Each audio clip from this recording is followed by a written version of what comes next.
Olá, tudo bem com vocês?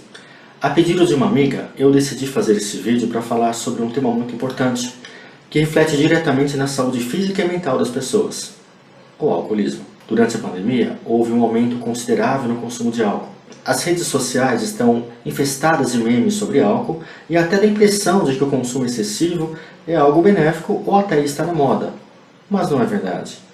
O consumo excessivo tem efeitos prejudiciais em todos os sistemas do nosso organismo: sistema digestivo, sistema nervoso, imunológico, endócrino. Porém, o consumo de álcool em pequenas quantidades, especialmente o vinho, pode fazer muito bem à saúde. Vamos por partes. Bebida alcoólica faz bem à saúde? Sim, os cardiologistas garantem. Estudos comprovam que, em doses moderadas, o vinho tem sido responsável pela redução do risco de doenças cardiovasculares, especialmente o AVC isquêmico. O consumo moderado também aumenta a produção do HDL, que é o colesterol bom, e ajuda a proteger de doenças coronárias crônicas. Por que o álcool é tão prazeroso? O sentimento agradável de desinibição é registrado no córtex pré-frontal. Ele age na liberação da dopamina, que é a substância que regula o prazer. Por isso as pessoas, quando bebem, têm sensações de euforia, relaxamento, desinibição. O uso repetido em grandes quantidades faz com que a ligação entre o álcool e o prazer fique registrada no córtex pré-frontal. Essa memória pode causar uma compulsão pela bebida. O álcool é uma droga? Segundo a Organização Mundial de Saúde, droga é qualquer substância não produzida pelo organismo e que pode atuar sobre o sistema nervoso central, provocando alterações no funcionamento. O álcool é, portanto, uma droga, porém uma droga lícita. O uso continuado de uma droga psicoativa produz a tolerância, ou seja, o usuário vai precisar de doses cada vez maiores para experimentar o mesmo efeito daquela substância. Por exemplo, se uma pessoa que quase não bebe tomar uma latinha de cerveja, ela até pode ficar embriagada. Agora, alguém que bebe com muita frequência vai precisar de cada vez mais latinhas ou de cada vez mais doses de álcool para ter o mesmo efeito. Então, se você acha que é forte para bebidas, cuidado, você pode estar começando a se tornar dependente. Os usuários que param de tomar drogas podem começar a ter efeitos colaterais da retirada, como dor física e anseios intensos. Seria a síndrome da abstinência. Isso já indica a dependência. O álcool é um estimulante? Muita gente pensa que o álcool é um estimulante, mas não é. É um depressor do sistema nervoso central. Mas Roberto, por que eu me sinto estimulado quando bebo?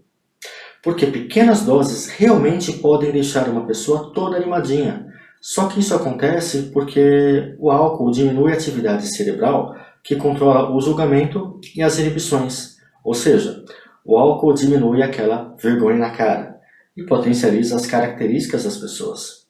Alguns ficam mais agressivos, querem brigar com todo mundo, outros ficam deprimidos, outros ficam sedutores, muito caridosos, querem pagar a bebida para o bar inteiro e assim por diante. Todas as drogas têm como porta de entrada a questão social, os grupos. No filme O Diário de um Adolescente, com o Leonardo DiCaprio, mostra o quanto é comum as pessoas serem incentivadas pelo uso de substâncias para serem aceitas num determinado grupo. Quem não assistiu esse filme, eu recomendo, vale muito a pena. Para aquele determinado grupo, se você bebe, você é uma pessoa legal, você é gente boa, você pode andar com a gente. Se você não bebe, você é o chato, você é o careta, você é o certinho, vai para a igreja que seu lugar é lá. Então a pessoa acaba sendo excluída daquele grupo se não aderir àquele comportamento. Então muita gente começa a beber ou começa a usar drogas ilícitas para ser aceito em determinado ambiente. Então, para se combater qualquer hábito nocivo, como o próprio consumo exagerado de bebida alcoólica, é importante observar o comportamento do seu grupo. Às vezes, o mais difícil para largar o vício é justamente se afastar daquele determinado grupo. Por vezes, a pessoa não acredita que pode viver sem aqueles amigos. Agora, se o vício já estiver estabelecido, dificilmente a pessoa vai conseguir se libertar da dependência e vai conseguir ter uma mudança de hábitos, uma mudança de grupo. Além do fator social, a genética contribui consideravelmente para a dependência química. Já foi comprovada a relação com a hereditariedade. Pessoas com ascendentes alcoolistas, pais, avós, possuem uma probabilidade muito maior de vir a se tornar um dependente. Problemas emocionais. O alcoolismo é uma doença, mas por trás do alcoolismo geralmente estão problemas emocionais muito sérios, muitas vezes associados à depressão. É muito comum um alcoolista acreditar que a vida não tem significado, que não tem rumo, não vê esperança no futuro, não vê uma luz no fim do túnel. Essas pessoas elas podem desistir de um projeto de vida, um projeto profissional, como abandonar a faculdade ou um bom emprego, por exemplo. São pessoas que tendem a se sentir deprimidas, fracassadas. A pessoa então usa o álcool como uma forma de fugir desses sentimentos. O consumo abusivo da substância traz um sentimento de alívio imediato, mas é temporário. As consequências costumam ser bem piores e costumam agravar um quadro. É uma reação em cadeia. Muitos bebem para esquecer os fracassos, as deficiências e até falhas morais. Por exemplo, durante a Segunda Guerra Mundial, os médicos nazistas, quando faziam experimentos nos judeus, eles geralmente faziam quando estavam embriagados ou bebiam. Por exemplo, durante a Segunda Guerra Mundial, os médicos nazistas, quando faziam experimentos com os judeus, geralmente faziam quando estavam bêbados ou bebiam logo depois, provavelmente como uma forma de fugir da culpa. Estudos também já comprovaram que filhos adotivos possuem uma tendência maior a se tornarem alcoolistas. Além disso, muitos crimes são cometidos após o consumo excessivo de álcool, sem falar nos acidentes automobilísticos. No Brasil, cerca de 10% da população sofre com alcoolismo. Por que é tão difícil combater o alcoolismo no Brasil?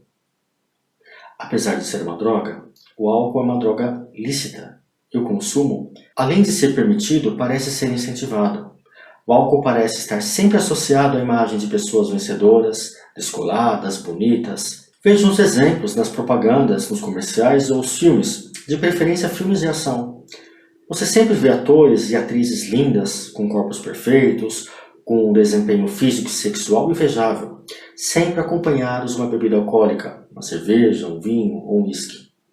Cenas assim vendem a seguinte imagem: se eu beber, eu também vou ficar bonito, vou ficar sarado, vou ficar com o corpo bem definido e vou ter sucesso como eles. O certo seria exatamente o oposto, seria mostrar aquele tiozão barrigudo e deprimido. O filme Vingadores Ultimato quebrou um pouquinho a regra quando mostrou um personagem importante, deprimido, gordo e beberrão. É verdade que a mulher tem maior tendência ao alcoolismo do que o homem? Sim, por um fator neurológico. Homens têm 3 vezes mais neurônios do que as mulheres, mas as mulheres têm 3 vezes mais sinapses do que os homens. Isso não significa que homens sejam mais inteligentes que as mulheres, uma vez que as conexões neurais se dão exatamente da mesma forma.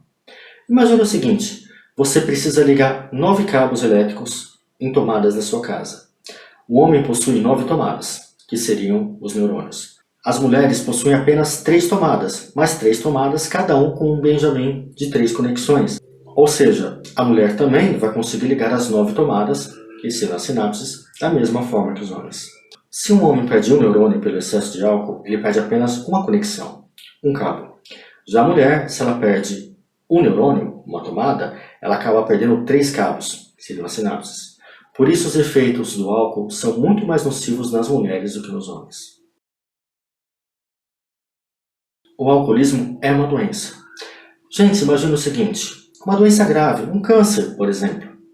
A melhor forma de tratar é quando você descobre a doença no começo, não é verdade? Pois bem, com o alcoolismo não é diferente. A dependência do álcool é uma doença e a melhor forma de tratar é descobrindo logo no começo. Aqui vão alguns sinais de alerta. Você pensa que bebe socialmente, mas não vê a hora de chegar ao final de semana para poder beber? Você bebe durante a semana depois de um dia difícil de trabalho para aliviar a tensão ou estresse? Isso acontece com muita frequência? Você consegue ficar dias ou até semanas sem beber, mas sempre que você bebe você precisa ficar alcoolizado? Mesmo que você fique alguns dias, quando você bebe você precisa de muitas doses para ficar bem? Você já se arrependeu de alguma coisa que fez ou disse quando estava bêbado? Você já se sentiu culpado ou deprimido depois de uma bebedeira? Você não consegue cumprir a promessa de beber menos? Se você se identificou com alguns desses sinais, cuidado! Pode ser que você esteja começando a se tornar dependente. Será que você saberia quando está sendo vencido pelo vício, pela bebida? Eu saberia? Cuidado! Um grande abraço, até logo!